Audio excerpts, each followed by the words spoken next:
Hi everyone, my name is Alex. I chose this first picture to share because I think it really shows how I love to explore the world through travel and adventure. This picture was taken in Nicaragua in December, where I was traveling, doing some scuba diving and surfing and just generally having a good time. I was able to do that because at the time my work was pretty flexible. I was doing some supply teaching and some teaching at the university and some small contract research work. But as you'll learn soon, I've recently started a more permanent, kind of like full-time position, and I'm really hoping that this course is going to help me in that role. These pictures show me at the very beginning of my career as an educator. Some of my first experiences teaching occurred up in Northern Ontario in some remote First Nations communities. Initially, I went up as a camp counselor in the summertime for a program called Frontier College. They were running literacy camps in remote communities. And then after finishing my Bachelor of Education at Lakehead University, I ended up getting a job in a remote community and stayed there teaching high school initially for 2 years and then taught 1 year of special education. I really enjoyed my experience there. It was a beautiful community with beautiful people. It challenged me to expand my worldview and to think about issues I'd never thought about before, and has really been a touchstone experience for me as I've continued my career as an educator.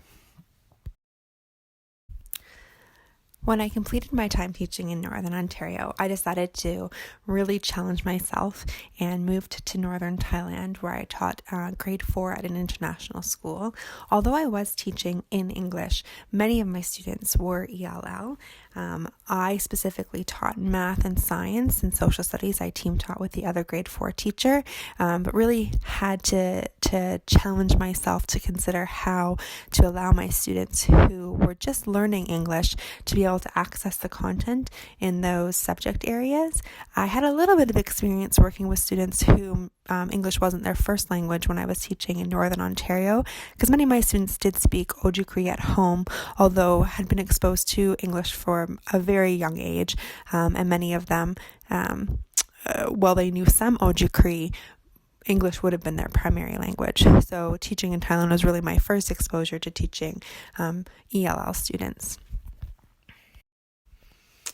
As my time in Thailand came to an end, I was revisiting many questions that I'd had about teaching and learning from my experiences in Northern Ontario in remote First Nations communities, and I decided to go back to Lakehead University to complete a Master's of Education.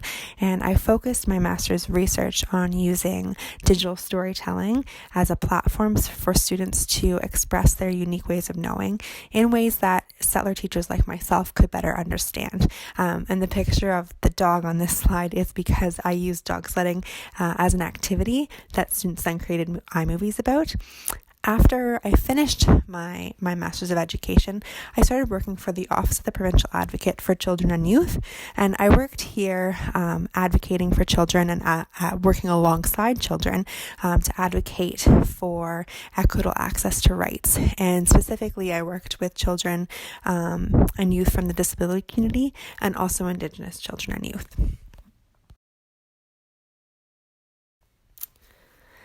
Last March, the provincial government decided to close the Office of the Provincial Advocate for Children and Youth, and I found myself once again transitioning back into the classroom.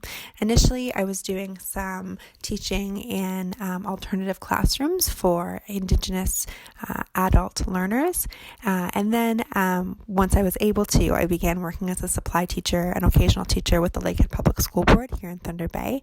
I also began teaching this fall as a contract lecturer at the Faculty of Education at Lakehead University, and taught social studies to first-year BEd students, which was a really rich learning experience for me, and a really valuable experience.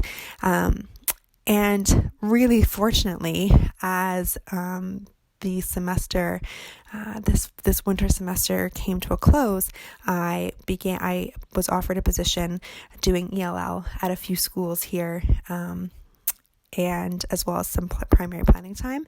And so starting a couple weeks before March break, I began that role in an LTO.